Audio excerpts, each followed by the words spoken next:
රෝග දුකින් මිදී සියලු සත්වයෝ සුවපත් වේවා.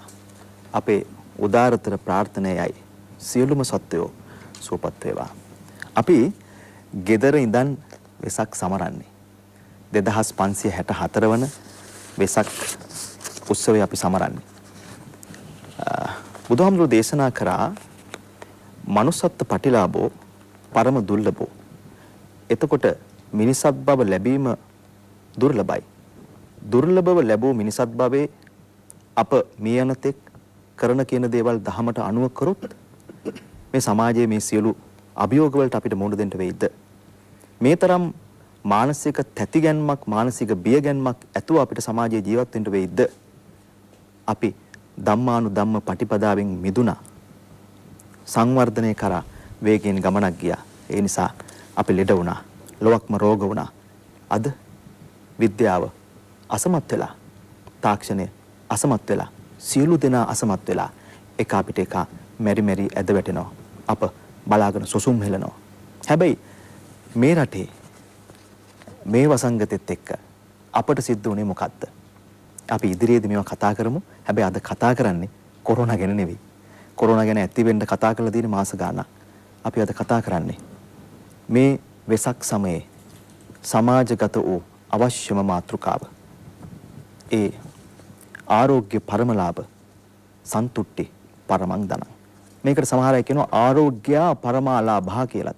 මෙතනත් පොඩි වැරදීමක් තියෙනවා. අපි මේ සියල්ලම අද නිවැරදි කරගෙන කතා කරගමු. අපි බොහොම ගෞරවයෙන් මෙහි වඩා හිඳවගත්තා මාලිගාකන්ද විද්‍යෝදය පරිවෙනාධිපති ත්‍රිපිටක ග්‍රන්ථ සම්පාදක මණ්ඩලයේ කරු සභාපති රාජකීය පඬිත අවසරයි ආචාර්ය පූජ්‍ය බලංගොඩ සෝපිත අපේ නායක හාමුදුරුවෝ අපේ හාමුදුරුවෝ වැඩ ඉන්නවා. ඒ වගේම ශ්‍රී ජයවර්ධනපුර විශ්වවිද්‍යාලයේ පාලි හා බෞද්ධ අධ්‍යනාංශයේ මහාචාර්ය පූජ්‍ය මෙදගම් පිටියේ විජිත ධම්ම අපේ හාමුදුරුවෝ වැඩ ඉන්නවා. ත්‍රිපිටක ග්‍රන්ථ සම්පාදක මණ්ඩලයේ ගරු ලේකම් ශ්‍රී ලංකා පරිපාලන සේවයේ විශ්‍රාමික කේ.කේ. සුගතපාල මහත්මයාත් අපි සම්බන්ධ කරගත්තා. අපේ හාමුදුරනේ ඔබ වහන්සේලා දෙනමම පාද නමස්කාරයෙන් අපි ස්වාධීන රූපවාහිනී සේවයට පිළිගන්නවා. ඔබතුමාත් අපි ආයුබෝවන් කියලා පිළිගන්නවා. නායක හාමුදුරනේ අපි මේ මම කල්පනා කරා මුලින්ම පූර්ව සාකච්ඡාවේදී මම ප්‍රශ්නයක් අහුවා අපේ හාමුදුරන්ගෙන් මේ 2564 අපි ගාන එකතු කරලා කියන්නේ බෝසත්තුමා උප්පත්තිය සිදු වූ දා සිටද බුද්ධත්වයට පත් වූ දා සිටද පරිනිබ්බාණයට පත් වූ දා සිටද කියලා. අපේ හාමුදුරුවෝ මට හොඳ උත්තරයක් දුන්නා. අපේ හාමුදුරුවෝ අපි එතනින් සාකච්ඡාව පටන් ගමුද? හොඳයි මහත්තයා. පළමුවෙන් ප්‍රාර්ථනා කරනවා සියලු දෙනාටම සුබ නිරෝගී වෙසක් මංගල්‍යයක් වේවා කියලා. විශේෂයෙන්ම සම්පත් මහත්මයා අහපු ප්‍රශ්නේ හරි වැදගත් දෙයක්. මේ 2564 වර්ෂය පිළිබඳව බොහෝ දෙනෙක් සමහර විටෙහි කොහොමද මේ ගණන් මිමුන් ආවේ කියන කාරණාව දැනගෙන නැති බව පේනවා. ඉතින් ඒ නිසා වර්තමානයේ 2564 කියන මේ වෙසක් මංගල්‍ය අපි සිද්ධ කරන්නේ ලෝතර බුදුරජාණන් වහන්සේගේ පරිනිර්වාණයේ ඉඳලා තමයි අපි බුද්ධ වර්ෂයේ ගණන් ගන්න. ඒ බුද්ධ වර්ෂ ගණන් ගැනීම සිද්ධ කරන ක්‍රමය අනුව බුදුරජාණන් වහන්සේ පරිනිර්වාණයටපත් වෙලා මේ අවුරුද්ද වෙනකොට 2564ක් වෙනවා අවුරුද්ද. ඒ වගේම අපිට තවත් සඳහන් කරන්නට පුළුවන්කම තිබෙනවා ලෝතර බුදුරජාණන් වහන්සේ බෝධිසත්ව කාලයේ සිද්ධාර්ථ කුමාරෝත්පත්තිය හැටියට ලුම්බිනි වනෙහි උත්පත්තිය ලැබලා මේ වෙසක් පෝය වෙනකොට වර්ෂ 1644ක් වෙනවා. ඒ වගේම බුද්ධත්වයට පත් වෙලා මේ වර්ෂයේ වෙනකොට 2609ක් වෙනවා වර්ෂ. ඉතින් මං හිතන්නේ අපි මේ ගණන් ගන්නේ ලෝතර බුදුරජාණන් වහන්සේගේ පරිනිර්වාණයේ ඉඳලා තමයි 2564 වර්ෂයේ ගණන් ගන්න. ඉතින් ඒ නිසා ඒ ක්‍රමයට අනුව බුද්ධ වර්ෂ භාවිතය දිගටම අපි භාවිත කරනවා. ඒ අනුව මේ වර්ෂයේ උදා වී තිබෙන්නේ 2564 වන ඒ වෙසක් පුර 15ක් පොය දවස. ඉතින් මේ දිනය ස්මරණය කිරීම සඳහා කටයුතු විශේෂයෙන් සිද්ධ කරනකොට අපි දැනගත යුතු වැදගත්ම කාරණාව තමයි බුදුදහමේ වැදගත්ම කාරණා රාශියක් ඇතුළත් වන බුද්ධ චරිතයේ තිබෙන මේ සිදුවීම් මාලාවත් හරියට අපි තේරුම් අරගෙන කටයුතු සිද්ධ කිරීම මං හිතන්නේ සුදුසුම ක්‍රමයේ බවට පත්වන්නේ. යෝනිසෝ මනසිකාරය යෝනිසෝ මනසිකාරය ඇතිව අපි දහමට පිවිසුනොත් අපිට බොහෝ දේ ළඟා කරගන්න පුළුවන්. ජීවිතයේ සැනසුම ළඟා කරගන්න පුළුවන්. දැන් මරණින් පස්සේ නිර්වාණය ප්‍රාර්ථනා කිරීම බොරුවක්නේ. අපිට පුළුවන් නිර්වාණය කියන එක අවසාන අග්‍රඵලයේ බුදුදහමේ නිර්වාණය කියන එක අපිට ආත්ම භවයේදීම ලබා ගන්නට. හැබැයි ඒකට අවශ්‍ය වෙන්නේ නිවැරදි දැක්ම තුල ජීවත් වීම. අපි මහාචාර්ය හාමුදුරනේ විචිත ධම්ම අපේ හාමුදුරනේ දැන් මේ මාතෘකාව පිළිබඳව ධර්මානුකූල විග්‍රහයක් අපි කරගමුද අපේ හාමුදුරනේ. තිරුවන් සරණයි හැම දිනාටම ධම්සභා මණ්ඩපෙහි වැඩ සිටින අපේ විද්‍යෝදය පරිවේනාධිපති නායක මාහිමිපාණන් වහන්සේගෙන් අවසරයි ශ්‍රද්ධාවන්ත කාරුණික පින්වත්නි 2564 වෙනි මේ වෙසක් පුර 15ක පුන්පෝදා මාතෘකාව හැටියට රජයෙන් නිර්දේශ කරගත්තේ වෙසක් උත්සවයේ සැමරීමට අපි කවුරුත් දන්න ආරෝග්‍ය පරමාලාභා සන්තුට්ටි පරමං ධනං කියන මේ වදන් පෙළයි. මේ වදන් පෙළ මූලික වශයෙන්ම ධම්මපදයේ සුඛ වග්ගයේහි 8 වෙනි ගාථාව හැටියට පෙනී සිටින ගාථාවේ පළවෙනි පාදයයි දෙවෙනි පාදයයි.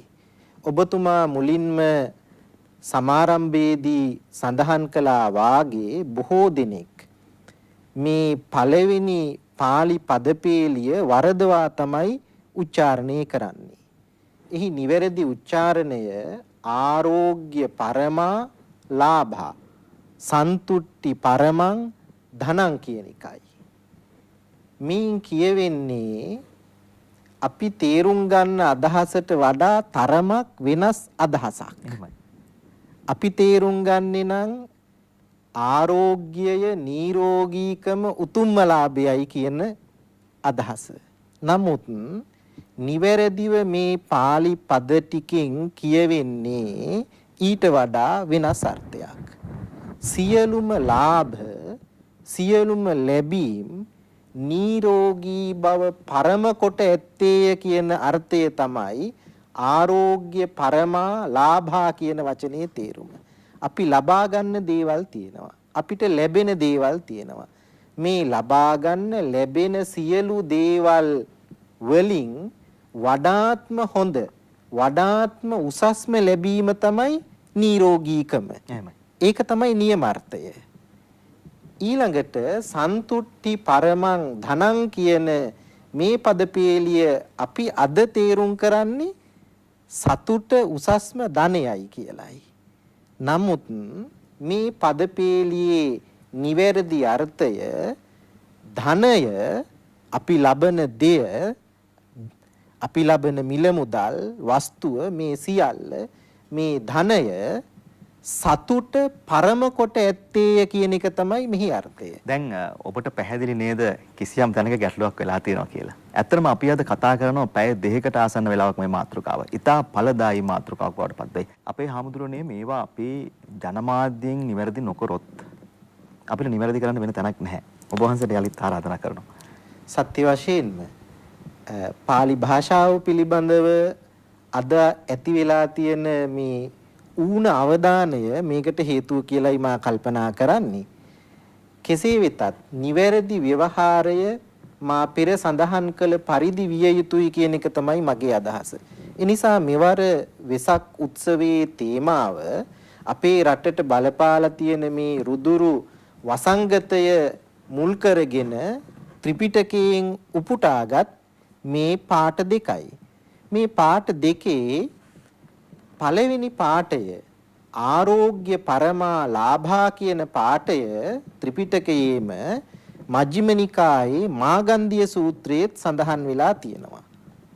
එය පසුවට අපි කරන පැහැදිලි කිරීම වලදී ඔබට දැනගන්න ලැබෙයි කොයි විදිහෙන්ද කියලා. ජාතක පාළියේ අත්තස්ස ద్వාර කියන ජාතකයේ මීට සමගාමී කියමනක් තියෙනවා. ආරෝග්‍ය මිච්ඡේ පරමංච ලාභං කියලා. ඒකෙන් කියවෙන්නේ නම් අපි අද තේරුම් ගන්න ප්‍රමුඛ අර්ථය මේ පද පෙළෙන්. ඒ කියන්නේ නිරෝගී සම්පත්තිය ආරෝග්‍යය පරම ලාභයයි උතුම් ලාභයයි කියන මේ බව තමයි එහි කියවෙන්නේ. අත්තස්ස ద్వාර ජාතකය කියන්නේ අපේ ජීවිතයට සැපත උදා කරන දොරටු 6ක් ගැන කරපු පැහැදිලි කිරීමක්. අපි ඉදිරි සාකච්ඡාවල ඔය ගැන අපිට කතා කරන්නට පුළුවන්. සමස්තයක් හැටියට මේ වෙසක් උත්සවයේ තේමාව නිරෝගී සම්පත්තියයි සැපතයි සතුටයි කියන මේ කරුණු දෙක මුල් කරගෙන ඇති බව තමයි කියන්නට පුළුවන්කම තියෙන්නේ. අපේ සුගත බාල මහත්මයා ඔබතුමා ත්‍රිපිටක ග්‍රන්ථ සම්පාදක මණ්ඩලයේ ගරු ලේකම්තුමා. ඒ වගේම විශ්‍රාමික රාජ්‍ය නිලධාරියෙක්. සමාජයේ පිළිබඳව ජීවිතයේ පිළිබඳව ධර්ම පිළිබඳව අප්‍රමාණ අත්දැකීම් ඔබතුමාට තියෙනවා. මේ වසංගතය නිසාමද අපිට මේ සැරේ මාතෘකාව ගේන්න සිද්ධ වුණේ? සම්පත් මහත්මයා ඉදිරිපත් කළ ප්‍රශ්නය පිළිබඳව මට පිළිතුරක් දෙන්නට කලින් බෞද්ධ ගිහියෙක් වශයෙන් පොඩි මාතෘකාවෙන් පිට අවසරයක් ගන්නට මට වෙලා තිබෙනවා. බුදුරජාණන් වහන්සේ පිරිනිවන් පාල 2564 වර්ෂයක් ඊයේ උදා වෙච්ච වෙසක් පොහොයට. එතෙන් සිට මේ ශාසනය අවුරුදු 2564ක් කල් ආරක්ෂා කරගෙන ආවේ මේ උතුම් සංඝරත්නය. ඒ නිසා මේ සංඝරත්නයේ තිබෙන වටිනාකම කෙතෙක්ද කියන එක පිළිබඳව ගිහියෝ තේරුම් ගත්තේ නැත්නම් මේ ශාසනය තව ගෙනියන්න පුළුවන් කමක් ලැබෙන්නේ නැහැ. අපි ගිහියෝ වශයෙන් රැකී රක්ෂාවල් කරමින් අබදරුවන් පෝෂණය කරමින් ඒ වගේම නොයෙක් දේවල්ට කාලය ගත කරමින් ඉන්න අපිට මේ කටයුත්ත අපි අතින් ශාසන වංශ කතාව තුළ කෙරෙලා නැහැ. ඒ නිසා ඒ උතුම් කාර්යභාරය කරගෙන ආපු අපේ මේ මහා සංඝරත්නයේ සරියුත් මුගලන් පරම්පරාවෙන් පැවතෙන අවිච්ඡින්න මේ මහා සංඝරත්නය පිළිබඳව අපි ගියෝ වශයෙන් මීට වඩා ගැඹුරට හිතන්නට ඕනකම තියෙන නිසා මම මේ වචන දෙක තුන මතක් කරන්න කල්පනා කළේ. මේ ශාසනය මෙතෙක්කල් රැක්කේම උතුම් සංඝරත්නයයි.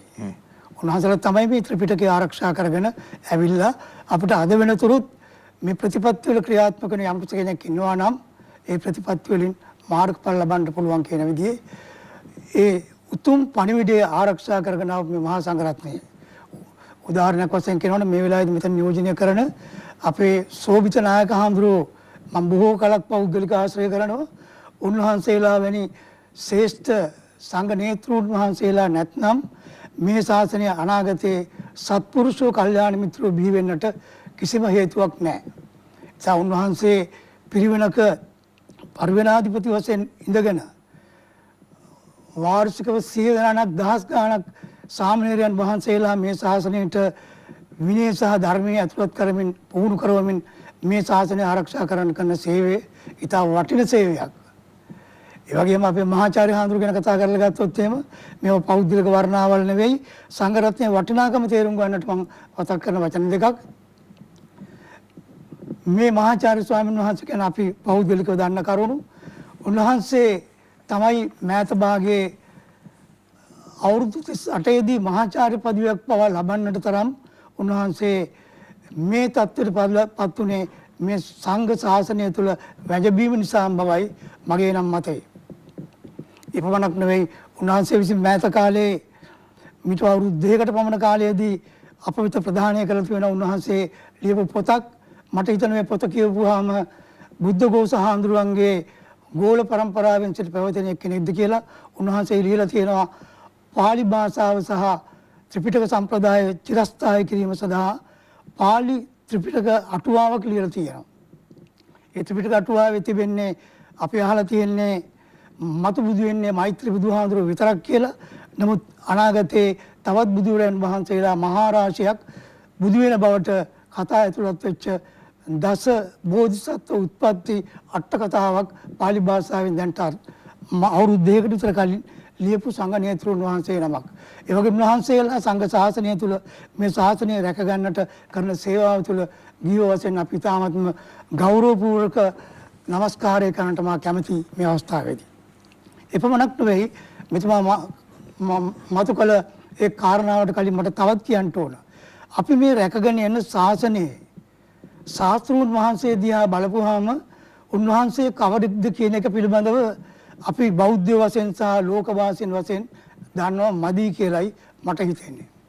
එහෙම කියන්න මම හේතු කරපු කාරණය තමයි අනිකුත් සියලුම ආගම් ශාස්ත්‍රවරු ඉන්නේ අපිට අදෘශ්‍යමාන පේන දේව සංකල්පයක් තුළ තමයි ඒ ආගම් ශාස්ත්‍රවරු නිර්මාණය වෙලා තියෙන්නේ. එවුන්ගේ නියෝජිතව තමයි අද අපි ওই නෙවෙක් නම් වලින් අඳුන්වමින් අනිත් ආගම් වල අඳුරන්නේ. නමුත් මේ අවස්ථාවේදී මතක් කරන්න කැමති අපේ තථාගත සම්මා සම්බුදුරජාණන් වහන්සේ උන්වහන්සේ මේ ලෝකෙට පහළ වුණේ අපි වගේම දෙමව්පියෙකුට ජාතකව මව් කුසේ දසමාසයක් ඉඳලා මනුස්ස පුත්‍රයෙක් වශයෙන් සත්වයෙක් වශයෙන් තමයි මේ ශාස්ත්‍රූත්‍ය උන්වහන්සේ ළඟා කරලා දෙලා තියෙන්නේ. මේක සනාථ කරන්නට ත්‍රිපිටකයේ තියෙන වෙනම පොතක්ම ලියලා. ඒ පොතේ තියෙනවා ඒ පොත නම් කරලා තියෙන්නේ බුද්ධ වංශපාළිය කියලා.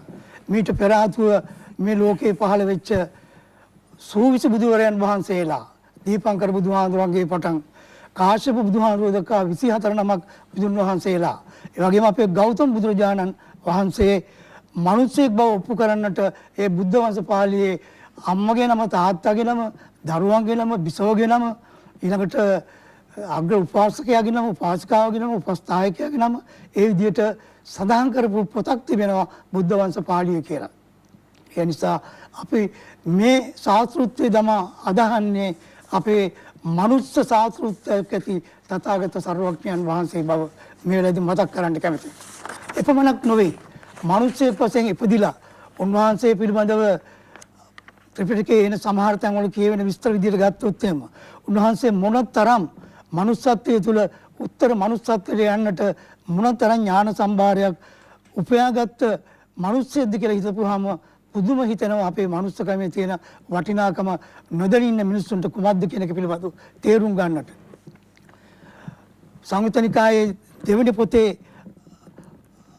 අභිසමය සංයුත්තේ තුල සඳහන් කරන බුදුරජාණන් වහන්සේ එක්වරක සත්‍යත්‍ය ඥානයක් ඇති ශාස්ත්‍රූරෙක් විදියට තවත් තැනක සඳහන් කරනවා සූසාලිස් ඥානයක් ඇති ශාස්ත්‍රූරෙක් විදියට තවත් තැනක සඳහන් කරනවා තුදුස් බල ඥාන ඇති ශාස්ත්‍රූරෙක් විදියට තවත් තැනක සඳහන් කරනවා දස බල ඥාන තවත් තැනක ෂඩ අසාධාරණ ඥාන ඊළඟට පටිසම්භිදා මග්ගය සඳහන් කරනවා සත්‍ය ඥානයක් පිළිබඳව ওই විදිහට ඥාන සම්භාරයක් ඇති මනුස්ස ශාස්ත්‍රවරයෙක් තමයි අපි මේ ශාස්ත්‍රූත්වය තුළ රැකගෙන මේ උතුම් ත්‍රිපිටක ධර්මයක් නිතර කතා කරමින් මේ බුදුදහම පිළිබඳව කතා කරන්නේ. දැන් ඒ නිසා ඒ නිසා මා කෙටි කරන්න කැමති මා කියන්න කැමති ඒ නිසා අපි අදහන මේ ධර්මය වෙන දේවාගමක්වත් වෙන කිසිම ආගමක් නෙවෙයි මිනිස්සෙක් විසින් බිහි කළපු මනුස්ස දහමක් නිසා මේ දහම ලෝකයේ සියලුම මිනිස්සුන්ට ගියෝ වේවා පැවිදිෝ වේවා ඕනම රටක ඕනම ජාතියකට ගලපා ගන්නට පුළුවන් එකම මනුස්ස දහමක් බව මම මතක් කරන්න කැමතියි. මාතෘකාවට දාලා තවත් කතා කරන්න මම කැමතියි. අපේ සුගතපාල මහත්මයා ඇත්තටම මම ඔබතුමාට බාධා කරේ නැත්තේ ඔබතුමා ඊටාම වටින කතාවක් මුලින්ම කරේ. සුගතපාල මහත්මයා අපේ නායක හාමුදුරනේ මහාචාර්ය හාමුදුරනේ බොහෝ දෙනෙක් මේ දහම සහ ආගම පටලගෙන ඉන්නවා. ඔබතුමා ආගම ගැන මැනවින් කතා කරා. සියලු ලෝවැසියන්ට මේ භවගාමී ගමන රාග භව, ද්වේෂ භව, මෝහ භව උදුරා දම රාගක්කයෝ නිබ්බාණං, දේශක්කයෝ නිබ්බාණං, මෝහක්කයෝ නිබ්බාණං. මේ භවගාමී ගමන නිමා කරන්න පුළුවන් යයි කවුරු හරි දේශනා කරා නම් එහෙම දේශනා කරේ බුදුහාමුදුරුවෝ විතරයි. වෙන කවුද? අනිත් සියලු ආගම් වල තියෙන්නේ හෙට සැප විඳින ස්වභාවයක්. අදට වඩා හෙට හොඳයි. හැබැයි මේ දර්ශනය තුල තියෙන්නේ අදම උපන් අකුසල් තුලින් මිදී නිදහස් වෙන ස්වභාවයක්. ඒ නිසායි අපි මේක ඊටා මනවින් තේරුම් ගන්න ඕනේ කියලා මේ දහම. දැන් අපේ නායක හාමුදුරනේ චුට්ටක් අපි මාතෘකාවටම ගලපගමු මේ කොරෝනා ප්‍රශ්නෙත්. කොරෝනා ආවා. කොරෝනා හැදුනා. ලංකාවෙත් හැදුනා. ලංකාවේ රවුම් ගානකට 10කට වගේ ආසන්න සංඛ්‍යාවක් මියදුනා. හැබැයි අපේ හාමුදුරනේ කොරෝනා වලින් අර සරල භාෂාවෙන්ම කිව්වොත් කොරෝනා වලින් මාර විදියට ලංකාවේ මිනිස්සු මැරුණා කියලා කාටවත් කටක් කරලා කියන්න පුළුවන් කමක් නැහැ. හැබැයි අපේ දවසට මැරෙන ගාණක් තියෙනවා ලංකාවේ. ලංකාවේ සාමාන්‍යයෙන් මරණ අනුපාතය ගත්තොත් දෛනිකව මැරෙන ප්‍රමාණයක් තියෙනවා. අපේ හාමුදුරනේ ඊට වඩා වැඩි උන්නේ නැහැ. කොරෝනා වලින් මිනිස්සු මැරුන්නේ නැහැ. හැබැයි ඇමරිකාවේ, එංගලන්තේ, චීනයේ, කොරියාවේ, ප්‍රංශයේ, ඉතාලියේ අසීමිත සංඛ්‍යාවක් කොරෝනා වලින් මැරෙනවා. අන්න ඒවා කොරෝනා මරණ. අපි ලැබුවේ කොරෝනා මරණ නෙවෙයි කියන එකයි මගේ පෞද්ගලික හැඟීම. අපි හැමෝටම මේ ශක්තිය ලැබුණේ දහමෙන් නෙවෙයිද? ඊටසෙම සම්පත් මහත්තයා අපේ ශිෂ්ටාචාරය අරගෙන බැලුවයින් පස්සේ ලෞතර බුදුරජාණන් වහන්සේ ධර්මයට අනුකූලව සකස් වෙච්ච සංස්කෘතියක් අපිට තිබෙනවා. මේ සංස්කෘතිය ඉතාමත් සංවර සංස්කෘතියක්.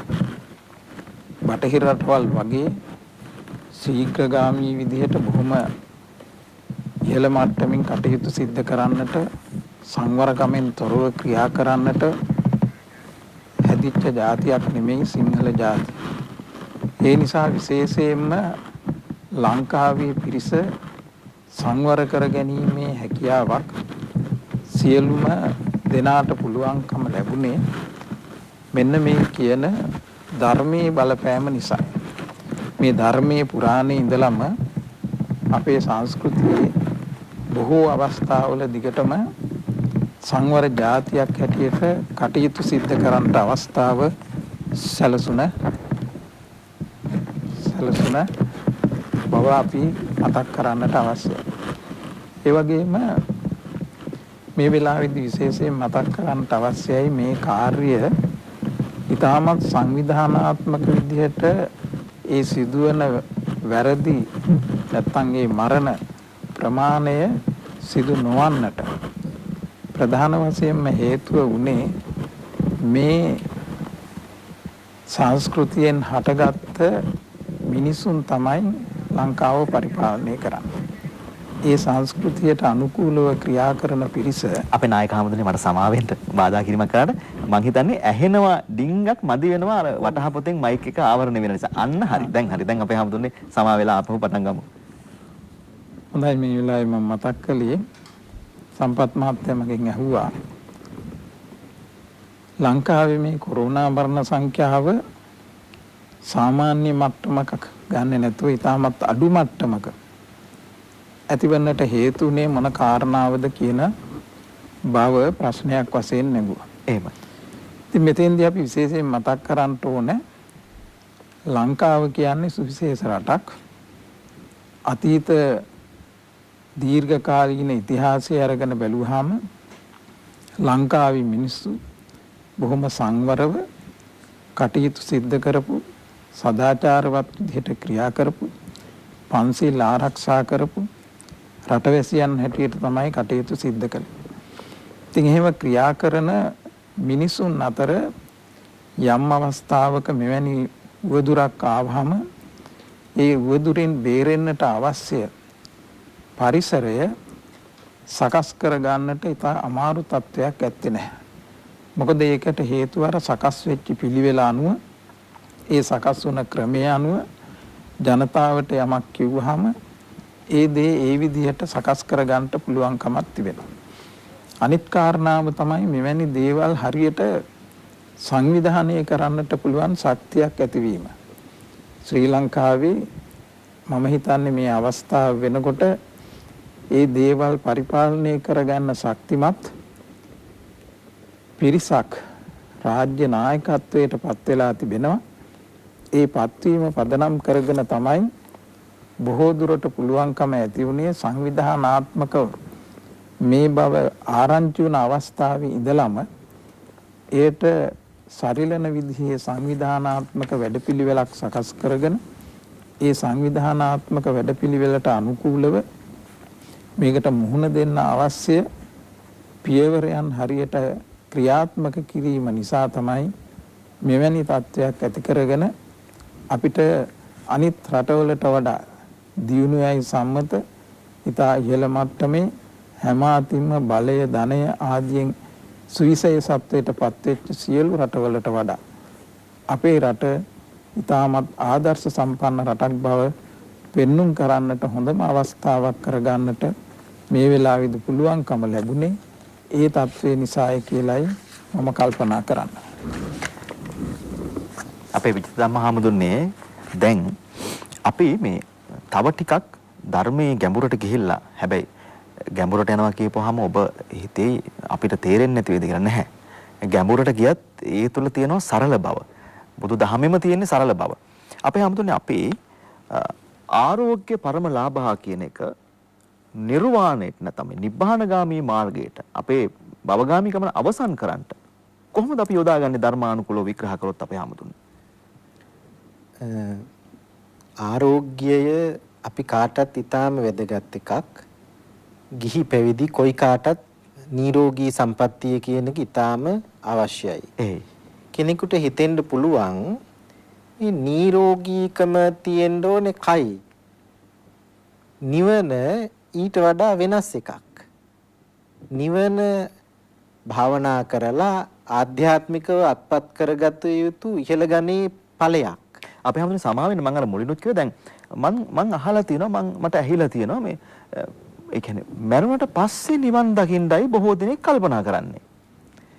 ඒ බඳු කල්පනාවක් තිබුණත් බොහෝ අය තුල නිර්වාණය අපි ජීවත් වෙලා ඉන්න කාලය තුලම සාක්ෂාත් කරගත යුතු ධර්මතාවක් හැටියට තමයි මුල් බුදු සමයේ දේශනා වෙලා තියෙන කරුණු ආශ්‍රයෙන් අපි තීරුම් ගත යුත්තේ. පැහැදිලිවම මම ඔබතුමාගේ ප්‍රශ්නයට ඍජුවම උත්තර සපයනවා නම් නිර්වාණගාමී ප්‍රතිපදාව පිළිබඳව යමක් සඳහන් කළ යුතුයි. මේ ප්‍රතිපදාවේ ස්වરૂපය ගැන දේශනා ආශ්‍රයෙන් යම් පැහැදිලි කිරීමක් කළ යුතුයි කියලා මා කල්පනා කරනවා.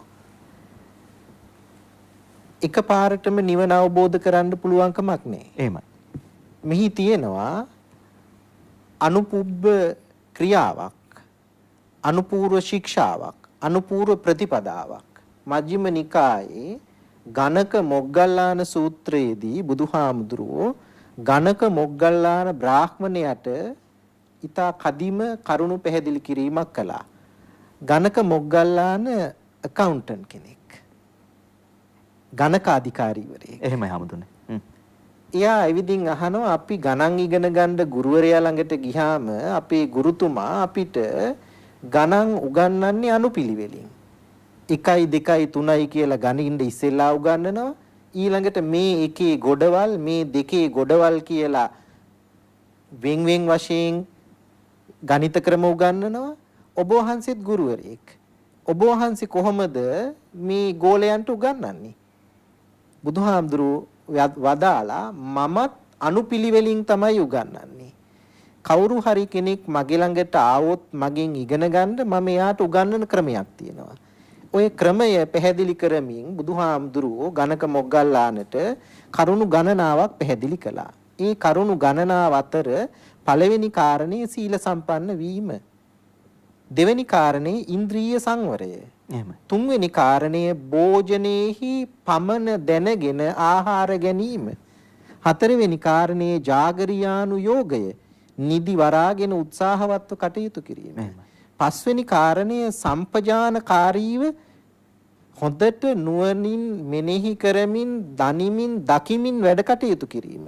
එතනින් පස්සේ තමයි විවේක ස්ථානයකට ගිහින් හිත දිහා බලලා හිතේ තියෙන පංච නීවරණ අඳුරගෙන ඒවා ඉවත් කරන්න අවශ්‍ය කටයුතු කරමින් ධ්‍යාන මාර්ගඵල ආදී ලැබමින් ඉදිරියට යන්නේ. ඔබට දැන් පැහැදිලි මේ නිවන් මගෙහි මුලින් සිල්වත් වීම, දෙවැනියට ඉඳුරන් සංවර කිරීම. සිල්වත් වීම කියලා කියන්නේ කායික, වාචසික, මානසික සංවරය ඇති කර ගැනීම.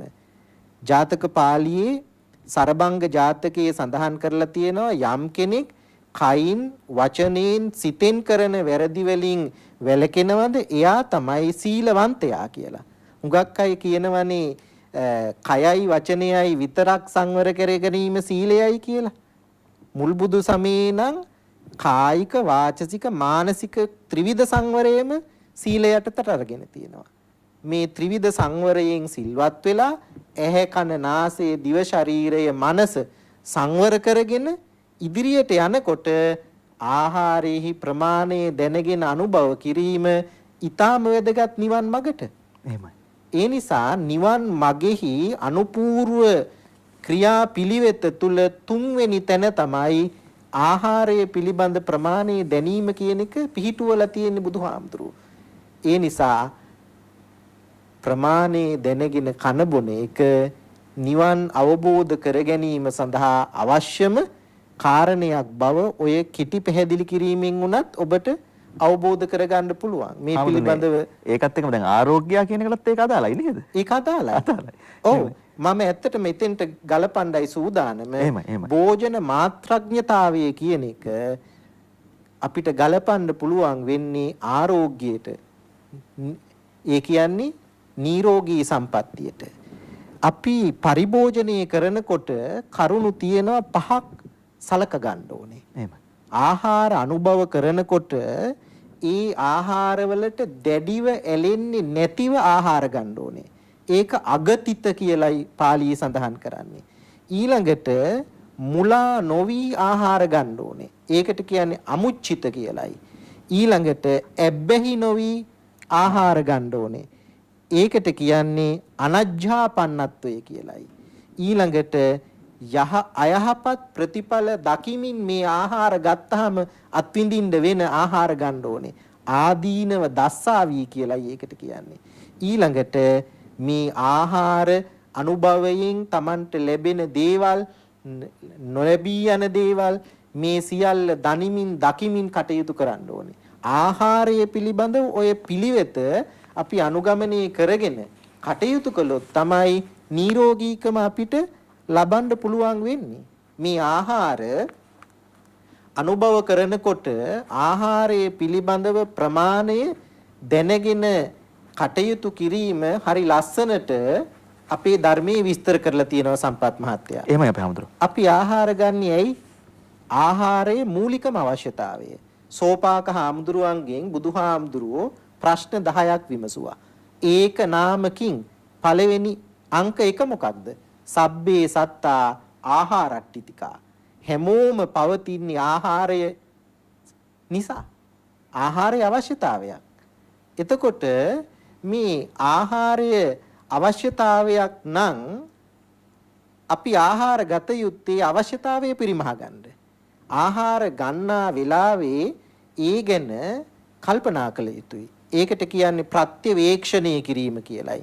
මම මේ ආහාර ගන්නේ ක්‍රීඩා සඳහාවත්, මදය දියුණු කරගන්නවත්, ලස්සන වෙන්නවත්, හැඩවැඩ වෙන්නවත්, අලංකාර වෙන්නවත් නෙමෙයි. බඩගින්න නැති කරගන්න. ශරීරය පවත්ව ගන්න. මේ කල්පනා ඇති කරගෙන ආහාර ගත්තාම ඒක තමයි නිරෝගීකමට හේතු වෙන්නේ. ඒ නිසා ආහාරයේ ප්‍රමාණය දැනගෙන අනුභව කිරීම නිවනට සම්බන්ධ වෙන්නේ ඔය නිරෝගී සම්පත්තිය ඊළඟට එහි ගිජු නොවීම, ආශා නොකිරීම, එහි නොඇලීම, මුලා නොවීම ඔය සියල්ල පදනම් කරගෙන. අපේ හැමදෙරෝනේ ඊළඟ මගේ ප්‍රශ්නේ අර සන්තුට්ටි පරමන්දනං නිබ්බාන නැත්නම් නිර්වාණය වෙනුවෙන් අපි යොදා. හැබැයි ඊට කලින් අපේ හැමදෙරේ මට හිතෙනවා දැන් ඔබ වහන්සේ හරි ලස්සනට මේක පැහැදිලි කරා. දැන් නායක හාමුදුරන්ට හෝ අපේ මහාචාර්ය හාමුදුරන්ට හෝ මම ඔබ වහන්සේලා දෙනමගෙන් කාට හෝ මේ ප්‍රශ්නේ යොමු කරනවා. අපේ හාමුදුරනේ දැන් අද channel center එකක් ළඟවත් මිනිස්සු නැහැ. ඒ මිනිස්සු ස්පිරිතාලෙත් නැහැ. ඒ මිනිස්සු කෙවල් වල. එතකොට හාමුදුරනේ බාරුත් වහලා දුම් වැටි ගන්න විදියකුත් නැහැ. අනවශ්‍ය විදිහට අර ක්වික් ටේක් අවේ කියලා අපේ නිර්මාණය වුණානේ සමාජයේ ක්‍රමයක්. මේ සරල ආහාර අරගෙන බොහොම ශනික ආහාර ගන්න මෙහිම ක්‍රමයකුත් අපේ මේ සුගත බාල මහත්මයා නැහැ. හාමුදුරනේ මේක ධර්මතාවයකින් වෙච්ච දෙයක් නොවේද මේ දැන් ආරෝග්‍ය කියන මාතෘකාවටම අපිට මේක ගලපන්න පුළුවන් ද අපේ මහාචාර්ය හාමුදුරනේ නැත්නම් අපේ නායක හාමුදුරනේ මම ඔබ වහන්සේලා දෙන්නමටම මේ ප්‍රශ්න යොමු කරනවා. ඔව් මේක විශේෂයෙන් මේ අහු ප්‍රශ්නය අනුව වර්තමානයේ වෙනකොට ඔය තත්ත්වයන් අපිට දකින්න ලැබෙනවා. වෙනදා රෝහල් වල විශාල පිරිසක් ඉන්නවා. ඒ වගේම channel සර්විස් වල විශාල පිරිසක් ඉන්නවා. නමුත් අද එහෙම අපිට දකින්නට ලැබෙන්නේ නැහැ. එහෙමයි. ඒක එක පැත්තකින් කල්පනා කරලා බලනකොට අපිට මෙහෙම සඳහන් කරන්න පුළුවන්. අර විවිධ විදිහේ ශනික ආහාර ආදී දේවල් ගැනීමෙන් තමයි සියලු දෙනාගේම මේ අසනීප ආදී රෝගයන් ඇතිවන්නේ.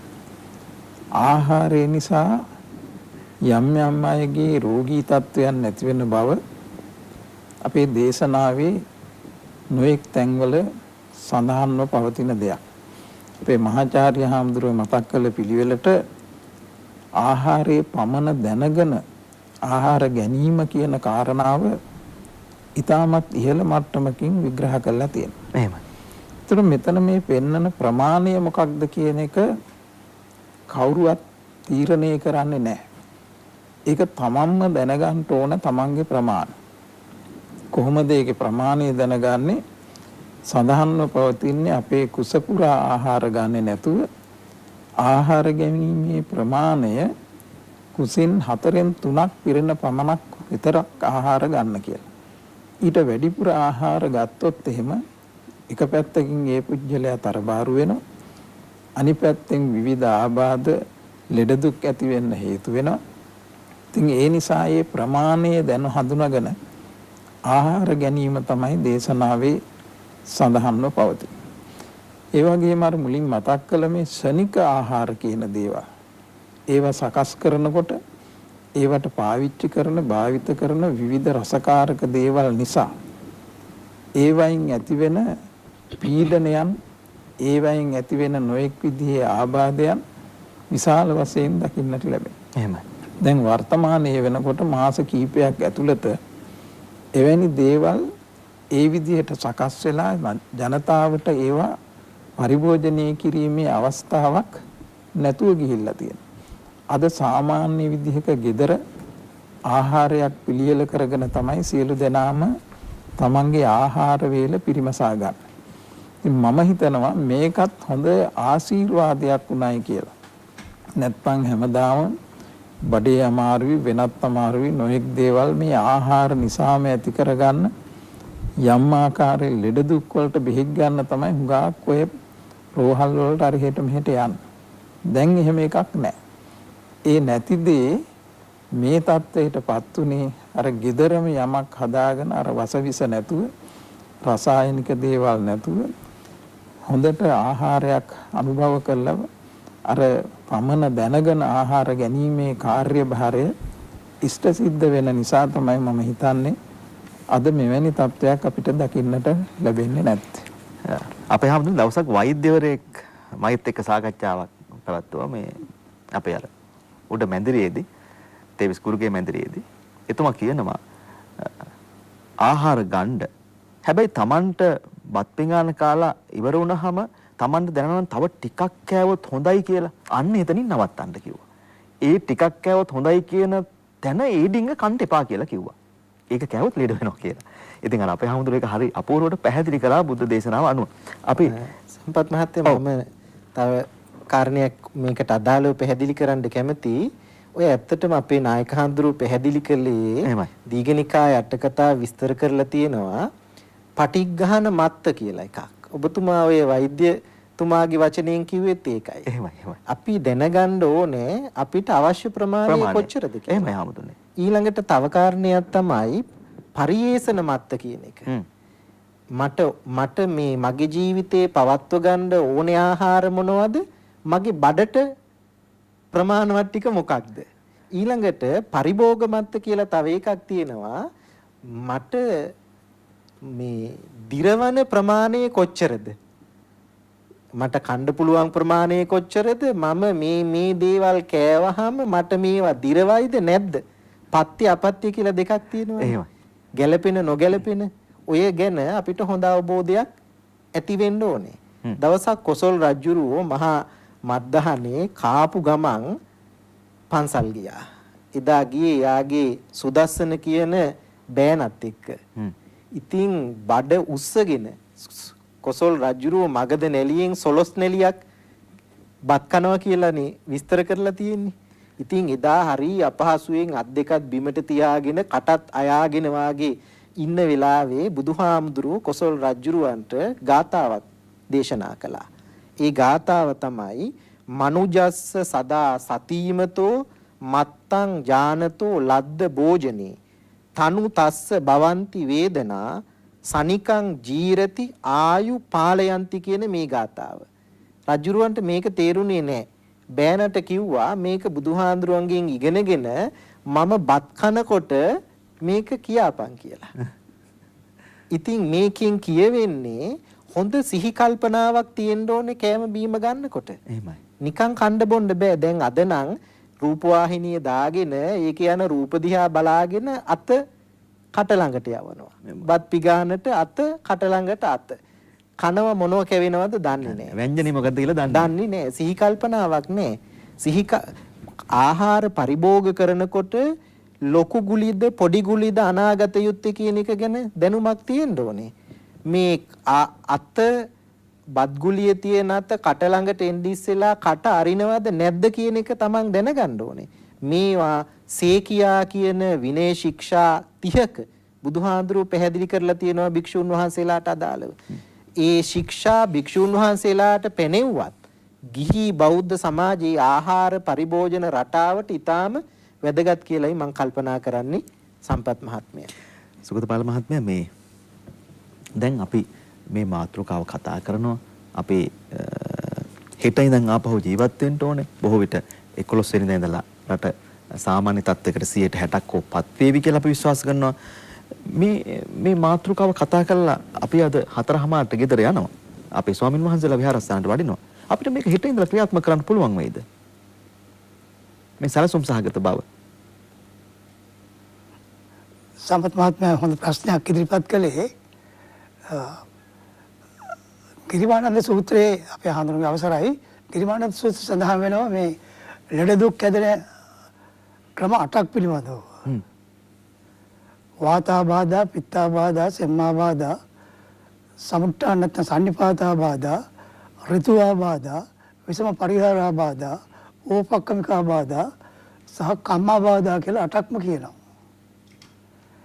එතකොට මේ කොරෝනා රෝගය පිළිබඳව ගත්තොත් එහෙම අපිට මේ 8න් දෙකක් තමයි දැන් සම්බන්ධ කරගන්න පුළුවන්කම තියෙන්නේ. වාත පිත්ත සෙම කියන එකෙන් තමයි ශරීරයේ නිරෝගීකම පවතින්නේ. සමතුලිතව තියෙන්න ඕන. එකක් හරි අඩු වුණොත් හරි වැඩි වුණොත් හරි රෝගියෙක් බවට පත් වෙනවා. ඔව්. සන්නිපාතාබාධා කියලා කිව්වේ මේ තුන් දොස් කැපෙනවා කියන එකටයි. ඒ අනුව එකට ලෙඩ වෙනවා. ඍතු පරිණාමාබාධා කියලා කිව්වේ දේශගුණික වෙනස් වීම අනුව අපිට ලෙඩ දුක් හැදෙන්න ඉඩ තියෙනවා. ඊළඟට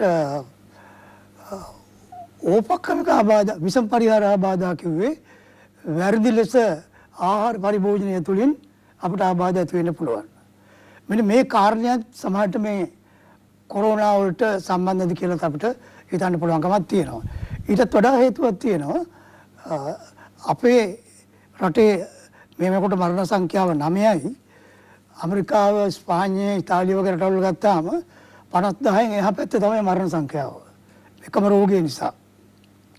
ඒකෙදි ඕපක්‍රමික කියලා කියන්නේ උපක්‍රම මගින් සිදු කරන මරණ.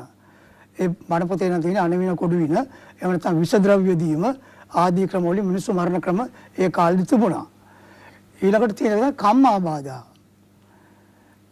දැන් අපිට ඇමරිකාවේ ජනාධිපතිතුමා මේ දවස්වල ප්‍රකාශ කරනවා මේක චීන රටෙන් බෝ කරපු උපක්‍රමික විස බීජයකින් ඇදිච්ච දෙයක් කියලා. ඒක එතකොට ඕපක්‍රමික වෙන්නත් පුළුවන් කියලා එයා කියනවා. ඊළඟට කියනවා කර්ම අපේ න්‍යාය අනුව නම් කම්ම නියාමයක් විදිහටයි මේක සම්බන්ධ වෙන්නේ.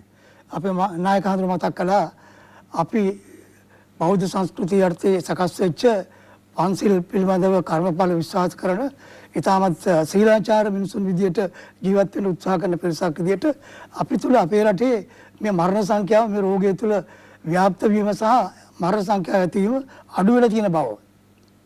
අර රටවල වලට ඒක නැති වෙලා තියෙන්නේ. ඒ රටවල වල අපි දන්නවා දැන් වුහාන් කියන රටේ නෙක් සත්තු පණ පිටින් පෙන්නලා මරලා තමයි ඒ මිනිස්සු කන ක්‍රම උගන්වලා තියෙන්නේ. දැන් අපේ රටේ කවදාවත් එහෙම දේවල් සිද්ධ වෙන්නේ නැහැ මේ බෞද්ධ සංස්කෘතිය යටතේ මිහිඳු සංස්කෘතියෙන් අපිට දීපු දායාද වලින්. ඒ නිසා මේ විදිහට ගත්තාම මේ රෝග ආබාධ ඇතිවීම පිළිබඳව මේකෙදි අපි නම් සලකන්නේ කර්මය තමයි බොහෝසේ මුල් වෙන්නට ඇත්තේ. මිනිස්සු මේ කරන ක්‍රියාකාරකම් වල හේතුවක් විදිහට තමයි සබහා ධර්මයේ දඬුවම් විදිහට මේ தත්ත්වය ඇති කළ දෙන කියන එක මතක් කරන්න කැමතියි. ඊළඟට දැන් ඔබතුමා මතක ප්‍රශ්නේ යටතේ හෙට දවසේ කොහොමද අපි කතා කරන්නේ කොහොමද කියන එකට පුංචි උදාහරණයක් විදිහට ගත්තොත් එහෙම පසුගිය දවස්වල සමහර පළාත්වල මේ අත්සි නීතිය පැය කිහිපයකට අයින් කළා. අයින් කරපු වෙලාවේදී අපි දැක්ක විශේෂයෙන් පෝලිම් 3ක්. එක පෝලිමක් තමයි ඒක ආහාර පෝලිම. තව පෝලිමක් තමයි පාමසි වල ඉන්න පෝලිම. අනිත් පෝලිම තමයි අරක්කු පෝලිම. ඒවට රණ්ඩු වෙනවත් දැක්කා අපි. අපේ මේ කවුද අපේ සුගත බාල මහත්මයා බෙහෙත් බඩුකට වහලා හැබැයි තැබෑරුන් ටික ඇරලා තිබ්බා. එහෙම තත්ත්වයක් තිබ්බා. ඔව්. ඔතන පාමසි වලින් අදහස් කළේ අපේ ආම්දුරු මතක් කර විදිහට රෝගී බවට ප්‍රතිකාර ගන්නට වෙලා තියෙන්නේ පරිභෝජනයේ තියෙන වැරදි ක්‍රම නිසා තමයි ඒ තත්ත්වය ඇති කරලා තියෙන්නේ. දැන් ආහාර වර්ගය කියලා වර්ගයකුත් තියෙනවා අபிසමය සංයුත්තේ සම්මතනිකායේ ඒකෙදිත් අපේ මේ සිත සහ ගත පවත්වාගෙන යන ආහාර වර්ග 4ක් නම් කරලා තියෙනවා. එකක් අපේ ආන්දර මතක් කරපු විදිහට සෝපාක ආන්දරන මතක් කරපු ක්‍රමයට ඒක නාම කියන තැන්දී සබ්බේ සත්ත ආහාර ටික කියන වචනෙන් තමයි සඳහන් කළේ. ඒ ආහාර 4ක් තිබෙනවා. එකක් තමයි කබලින්ක ආහාර. කබලින්ක ආහාර කියලා කියන්නේ අතින් අරගෙන අපි මේ කට යොමු කරන ආහාර. අනිත් තුන තියෙන්නේ පස්ස ආහාර සහ මනෝ සංචේතන ඊළඟට විඥාන ආහාර කියලායි තියෙන්නේ. ඒතකොට ඒකෙන් එකක් අයිති වෙන්නේ ශරීරයට අනිත් තුනම අයිති වෙන්නේ සිතට. ඒ අනුව තමයි මේ ගතයි සිතයි නැත්තම් සිත කය දෙක නාම රූප දෙක අපි පවත්වාගෙන යන්නේ. එතෙන්දී ඒ ආහාර පරිභෝජනය පිළිබඳව අපේ ස්වාමීන් වහන්සේලා මතක් කර පරිදි බුදුරජාණන් වහන්සේ මතක් කරලා තියෙනවා. කෙනෙක් ආහාර ගත යුත්තේ කොහොමද කියන එක පිළිබඳව උන්වහන්සේලාගේ චතුපාරිශුද්ධ සූලය තුළ ප්‍රත්‍ය සම්නිශ්චිත කියලා සීලයක් තියෙනවා. සිව්පසේ අනුභව කිරීමේදී චීවර පිණ්ඩපාත සේනාසන ගිලාන පස්ස කියන අනුභව කිරීමේදී ස්වාමින් වහන්සේලා අනුගමන කළ යුතු ක්‍රමය කියලායි ඒකේ තියෙන්නේ. නමුත් අපි බණ පොතේ අටුවාවල සඳහන් කරනවා බුදුහාඳුරෝ බොහෝ දේශනා පවත්වලා තියෙන්නේ ආමන්ත්‍රණය කළා තියෙන මහණෙනි කියලා. නමුත් ඒක සිව්වණක් පිරිසටම අයිති. මහණෙනි කියලා ඇයි ඇමතිය කියලා අටුවාවල සඳහන් කරන්නේ අපිට වඩා ඉස්සෙල් නිවන් දකින්න අපි හාඳුරුවෝ. ගියන්ට වඩා භික්ෂුණීන්ට වඩා උපාසකයන්ට වඩා උපාසිකාවන්ට වඩා සුසුකම් ලැබලා තියෙන අපේ සංඝ රත්නයේ. අපි ගිහි වශයෙන් අපි ඉන්නේ නිවන් යන මගේ 105 නම් උන්වහන්සේලා ඉන්නේ 150න් එහා පැත්තේ උන්වහන්සේලාගේ කාම සම්භෝගී ස්වභාවය අඩුවීම නිසා ඒ නිසා එවැනි තත්ත්වයක් තියෙන උන්වහන්සේලා පිළිබඳව ගත්තාම මේ ආහාර පරිභෝජනය පිළිබඳව දී තියෙන උපදෙස් ගිහියාට පවා ඉතාමත්ම සාධාරණ බව මතක් කරන්න කැමතියි. ඒ වගේම තවත් මතක ප්‍රශ්නයකට උගුණ පූර්ණයක් කරන්න කැමතියි. අපේ මහාචාර්ය හාමුදුරුවෝ ඉතාම ගැඹුරු ධර්මයෙන් දේශනා කළ නිවන මරණයෙන් පස්සේ කියන එක පිළිබඳව ඒ පිළිබඳව සරල අදහසක් ඉදිරිපත් කරන්න කැමතියි ප්‍රේක්ෂකයාගේ දැනුවත් වීම සඳහා. බුදුහාමුදුරුවෝ නිවන් දැක්කේ වයස අවුරුදු 35 දී. ඒකට කිව්වේ සෝපදිශේෂ නිවන කියලා. සියලු කෙලෙස් නැසූ නිවන තමයි සියලු කෙලෙස් ප්‍රහීණය තමයි නිවන කියලා කියන්නේ. බුදුහාමුදුරුවෝ කායික වශයෙන් මේ පංචස්කන්ධය නැති උනේ වයස අවුරුදු 80 දී. උන්වහන්සේ අවුරුදු 45ක් වැඩ සිටියේ මේ නිවන තුල තමයි මේ සමාජය තුල. ඒ නිසා රහතන් වහන්සේලා රහත් භාවයට පත් වුණාට පස්සේ ජීවත් වෙන ඉතුරු ජීවිත සියලු කාලේ උන්වහන්සේලා වැඩ සිටින්නේ මේ සලායතන ස්පර්ශ කිරීම තුළ උන්වහන්සේලා ඉන්නේ නිවනේ. බොහෝ දෙනෙක් වරද්දාගෙන තියෙනවා සමහර තැන්. දුක කියන්නේ ඵලයක් නෙවෙයි. දුක කියන්නේ හේතුවක්. මේ හේතුවයි අපි මුලින් උදුරා දාන්න ඕනේ. දුකටපත් වෙන හේතුව අපි හොයා ගන්න ඕනේ බුදුදහමට අනුව. අපි හිතුවොත් රාග ద్వේෂ මෝහ කියලා අපිට සමහර තැන්වලදී මේවා අපේ ස්වාමින් වහන්සේලාගෙන් ඉතාම පැහැදිලිව විග්‍රහ කරගන්න වෙනවා. අපේ නායක හාමුදුරනේ සන්තුට්ඨිය කියන වචනය සන්තුට්ටි පරමං ධනං කියන මේ පාඩය අපි නිවනට හේතුපාදක වෙන මාර්ගය පැහැදිලි කරගමුද? ඔව්. විශේෂයෙන්ම සන්තුට්ඨිය පරම ධනය කියන වචනය අරගෙන බැලුවහම මේ සන්තුට්ඨි කියන වචනයෙන් විග්‍රහ කරලා තියෙන ධර්මානුකූලව ලද දෙයින් සතුටු වීමයි. කෙනෙක්ගේ ජීවිතයේ යම් ප්‍රමාණයකට Tamanට ලැබෙනවා නම් ඒ ලැබෙන ප්‍රමාණයෙන් සතුටු වෙන්න පුළුවන් නම් අන්නේ සතුට තමයි මෙතනනි සන්තුට්ඨිය කියන වචنين අර්ථ විග්‍රහ කරලා තියෙනවා. අද අපිට පේනවා සමාජයේ දිස බැලුවාම මේ සන්තුට්ඨිය නැත්නම් සතුට ලද දෙයින් තෘප්තිමත් වීම කියන කාරණාව අපිට දකින්නට ලැබෙන්නේ නැහැ. හැම කෙනෙක්ම තව තවත් වැඩිපුර යම් යම් දේවල් බලාපොරොත්තුෙන් තමයි ජීවිත ගත කරන්නේ. ඒ ජීවිත ගත කිරීමේදී විතරම අසහනය, අතෘප්තිය ඇති වෙලා තිබෙනවා. ඒ වගේම තණ්හාවට දාසයන් වෙලා තව තවත් මට මදියේ කියලා ඒ දේවල් තව තවත් ප්‍රාර්ථනා කරමින් තමයි ජීවත් වෙන්නේ. ඉතින් මේ ක්‍රමය කවදාවත් නිවනට හේතු වන්නේ නැහැ. ඒ නිසා තමයි ලෞතර බුදුරජාණන් වහන්සේ මේ සන්තුට්ඨිය කියන එකෙන් ලද ප්‍රමාණයකින් සතුටු වීම කියන කාරණාව පැහැදිලි කරලා තියෙන්නේ. ඒක නිවනට අරමුණු වෙන කාරණාවක්. ලද ප්‍රමාණයෙන් සතුටු වෙන්න පුළුවන් නම් හැමදාම සතුටින් අපිට ජීවත් වෙන්න පුළුවන්කම තියෙනවා. අද මිනිස් සමාජය අරගෙන බැලුවාම එහෙම සතුටින් ජීවත් වෙන්නට පුළුවන් පරිසරයක් ඊට ගොඩ නැගිලා නැහැ. සමහර විට තමන්ගේ පාරිභෝගික වශයෙන් ගන්න බඩු භාණ්ඩ අරගෙන බැලුවාම ඒවා කාලානුරූප වෙනස් වෙන ස්වරූපයෙන් ඒ දේවල් නැවත අලුත් කර ලබාගෙන කටයුතු කරන්නට තමයි නිතරම අපේක්ෂා කරන්නේ. ඒකෙනුත් තියෙනවා බොහෝ විට දකින්නට ලැබෙන දෙයක් තරංගකාරී ස්වභාවයක්. එහා ගෙදරට යම් ආකාරයේ භාණ්ඩයක් ගෙනාවොත් හොඳ දෙයක්. මෙහා ගෙදර එක්කෙනා කොහොම හරි ණය වෙලා හරි වෙන ක්‍රමයකින් හරි දූෂණ මාර්ගයකින් හරි හොරකමකින් හරි ඒ දේ තමනුත් ලබා ගන්නට තමයි උත්සාහ කරන්නේ. ඉතින් මෙන්න මේ අතෘප්තිය, මේ අසහනය නිසා තමයි ඒක නිවනට කවදාවත් හේතුවක් වෙන්නේ නැහැ. ඒ නිසා තමයි ලෞතර බුදුරජාණන් වහන්සේ පෙන්වා වදාළේ ලද දෙයින් සතුටු වීම තමයි නිවනට මාර්ගය වෙන්නේ කියලා. එතකොට තමන්ට සතුටෙන් සන්තෝෂයෙන් තමන් කරන ක්‍රියාවන් කාර්යභාරයන් කිසි අඩුපාඩුවක් නැතුව ඕනෑම දෙයක් කරගන්නට පුළුවන්කම තිබෙනවා. ජීවිතේත් සතුටින් ගත කරන්නට පුළුවන්කම තිබෙනවා. තමන් කරන කාර්යභාරයන් ඉතාමත් හොඳින් කරගැනීමේ හැකියාවකුත් තියෙනවා. කිසිම වෙලාවක අතෘප්තියෙන් අසහනයෙන් ජීවිතය ගත කරන්නට සිදුවන්නේ නැති බවයි ඒකෙන් පෙන්වන්නේ. මහාචාර්ය හාමුදුරනේ මේ මූණ පොතේ තිබ්බා මන් දන්නේ මේ මාතෘකාව මේ වෙසක් එකටම ඈඳපු නිසාද මන් දන්නේ ඒකේ මෙහෙමයි තිබුණේ. ආරෝග්‍ය අර වැරදි වචනේ අපේ හාමුදුරනේ ආරෝග්‍ය පරමාලාභා සන්තුට්ටි පරමන්දනං කියලා තිබුණා. ඊට යටින් තිබ්බා ආරෝග්‍ය ශාලා පරමාලාභා කියලා තිබ්බා. ඊට යටින් තිබ්බා ආරෝගියා.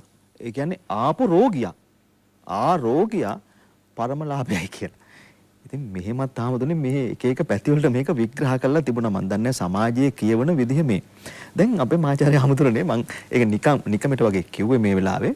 දැන් මේ ලද දෙයින් සතුටු වීම කියන වැදගත් කොටස අපේ නායක හාමුදුරුවෝ මතක් කරා. දැන් අපි ගත්තොත් බටහිර රැටියන් භෞතික සහ ආධ්‍යාත්මික සංවර්ධනය ගැන ඒ උදවිය හිතුවේම නැහැ. භෞතික සංවර්ධනයක් ගැන හිතුවා.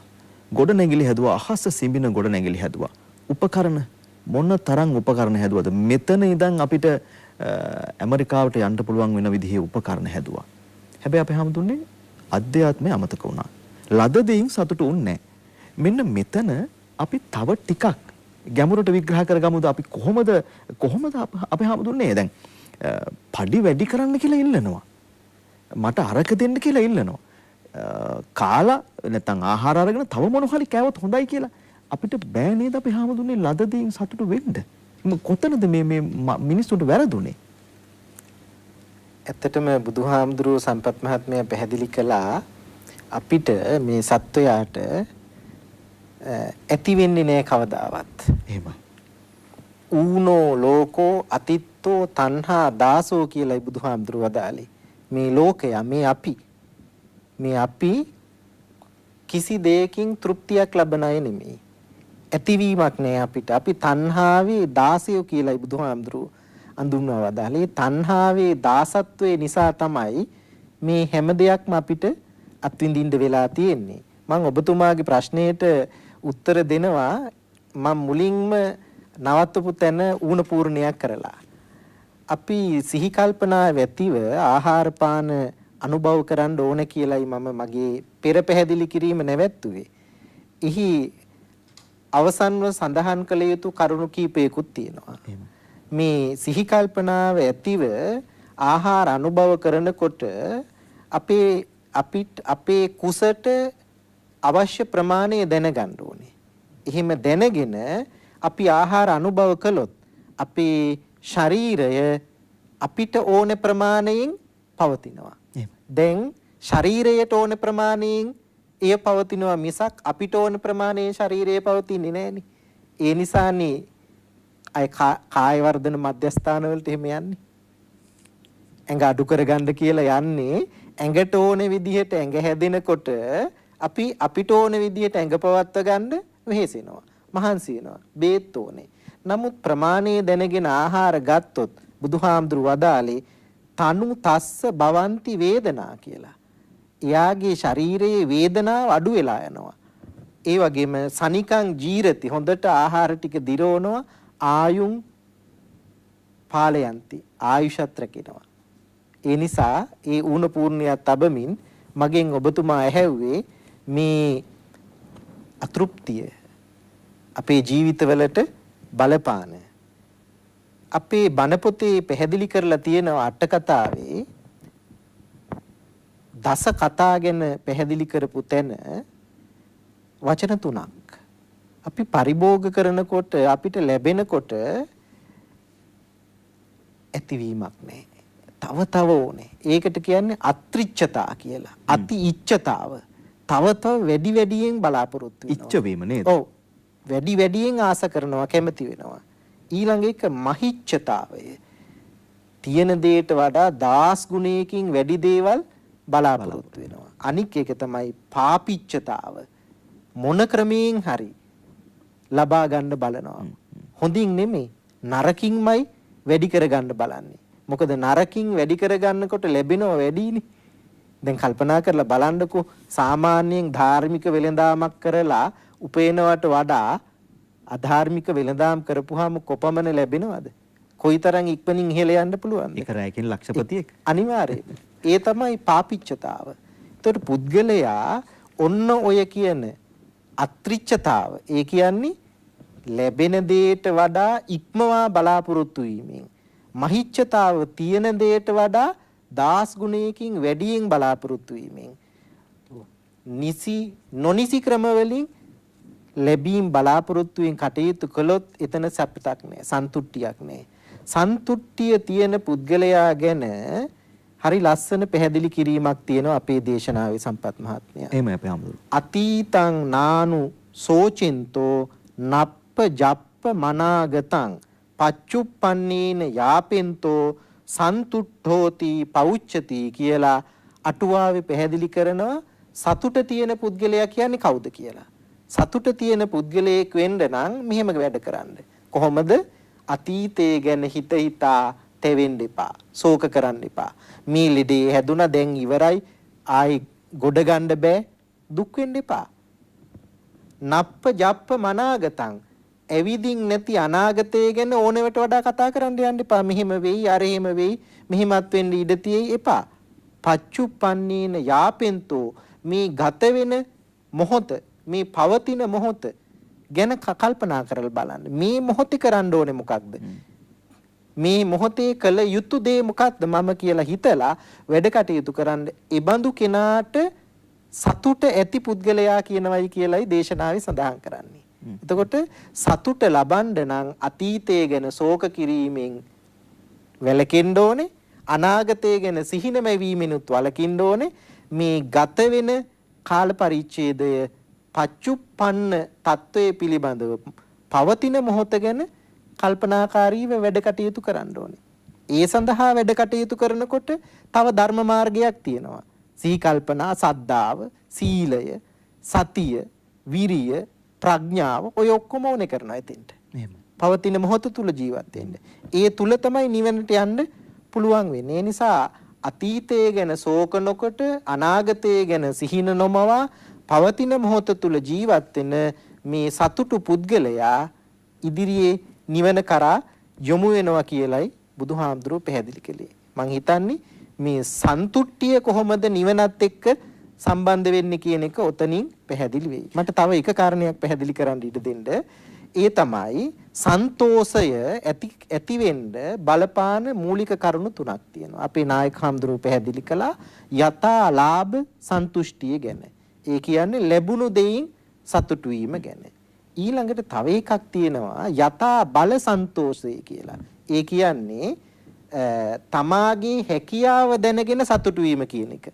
මට පුළුවන් මොකද්ද කියන එක දැනගෙන වැඩ කටයුතු කරන එක. අනික එක තමයි යථා සාරුප්ප සන්තෝෂ කියන එක.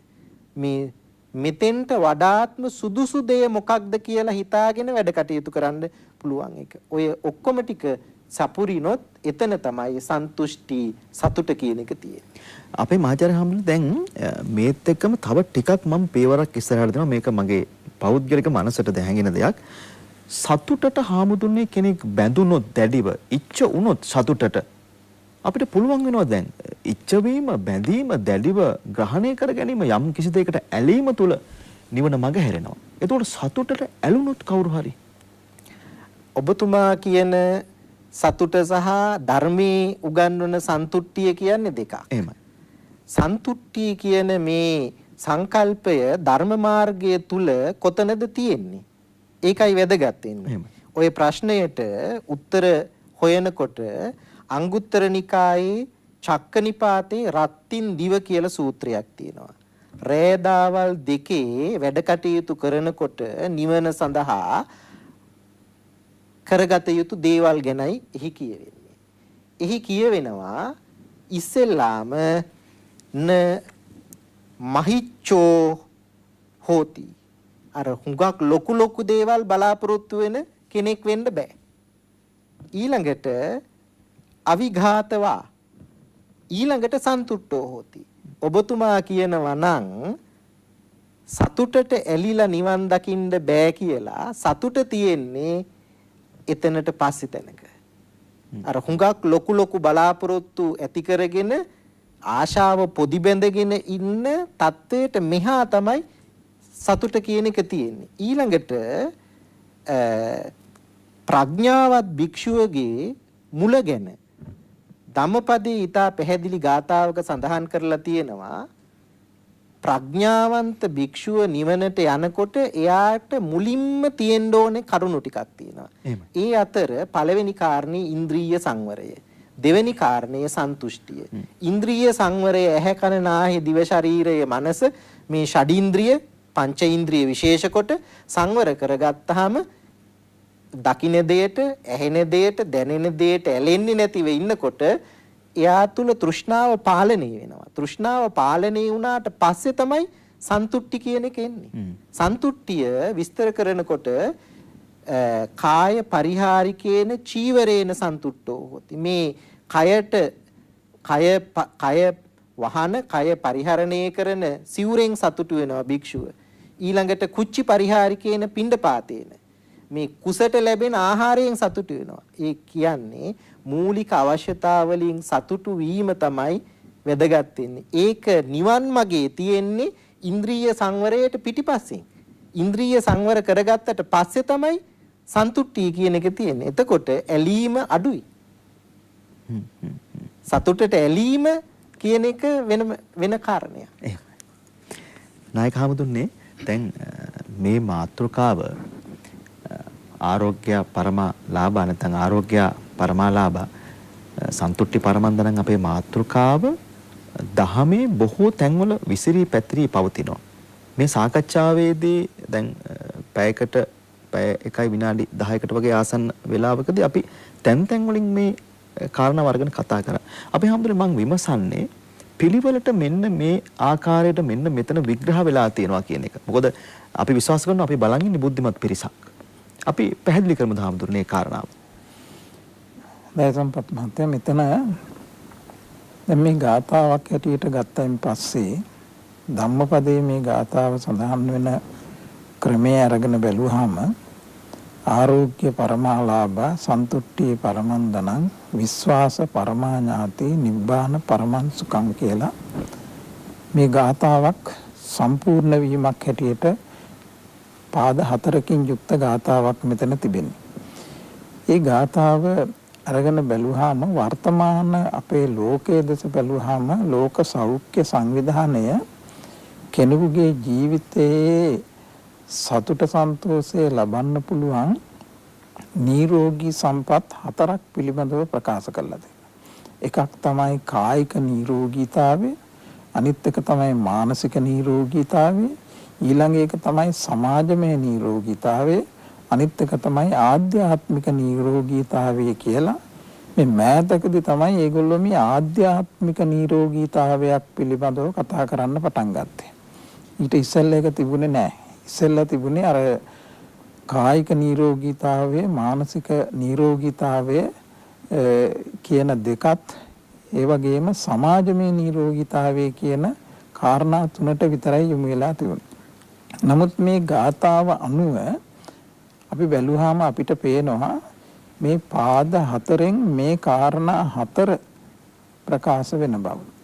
ආරෝග්‍ය පරමාලාභ කියන එකෙන් කායික නිරෝගීතාවය, ඊළඟට සන්තුට්ටි පරමං ධනං කියන එකෙන් මානසික නිරෝගීතාවය, විශ්වාස පරමා ඥාතිය කියන එකෙන් සමාජමය නිරෝගීතාවය, නිබ්බානම් පරමං සුඛං කියන එකෙන් ආධ්‍යාත්මික නිරෝගීතාවය කියන කාරණා 4 ප්‍රකාශ වෙන බව තමයි මම හිතන්නේ ඒ පිළිබඳව කල්පනා කළොත් අපේ මහාචාර්ය හාමුදුරුවෝ යමක් මේ පිළිබඳව මතක් කරයි. එහෙමයි.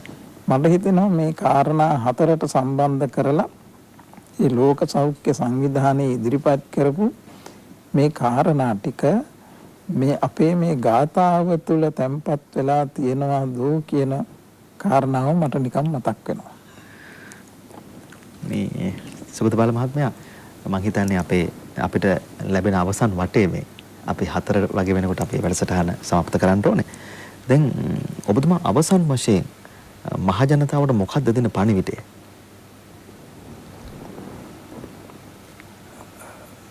ඔබතුමා මතු කළ ප්‍රශ්නේ හැටියට මට නම් තව කියවුතු බොහෝ දේ මාළක තියෙනවා. අවසාන වශයෙන් නම් මට කියන්න තියෙන්නේ මේ ලෝකය බුදුහාමුදුරුවෝ දේශනාව සම්මුති දේශනාව සහ පරමත්ත දේශනාව කියලා දෙකක් තියෙනවා. බුදුහාමුදුරුවෝ අවබෝධ කළ ධර්මය තමයි පරමත්ත දේශනාව කියලා කියන්නේ. උන්වහන්සේට තිබුණ සර්වඥතා ඥානය සහ සබ්බඤ්ඤතා ඥානය කියලා දෙකම එකයි.